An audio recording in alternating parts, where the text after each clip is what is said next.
Hi Tess, mao din ni siya Tess ang aloe vera plant na amo ani. Nindot din ni siya Tess gamiton para sa tuang panit ug para sa tuang buhok Tess. Sayon ra ni siya. Magkuha kag dahon sa aloe vera Tess, imong hugasan o ibutang nimo sa plato.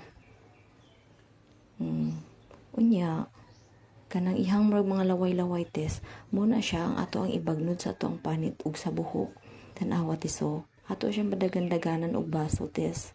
O diba, nanggawas ng iyahang tubig Tess. Awa Tess, laputay kay siya Tess. Mao na ang ato ang gamiton Tess. Unya, ato din na siyang inudnod sa ato ang panit, sa naong, sa bugan, sa tuhod, ug katong mga kalyo nga karaan Tess, mawagtang gina siya sa aloe vera. Busa, kung wala pa may aloe vera, pananom na mo Tess, mintas dili pa awahi ang tanan. Ato na siyang hiyod-hiyoron Tess. Balik-balik na to siya butang. After 30 minutes, atong waswasan.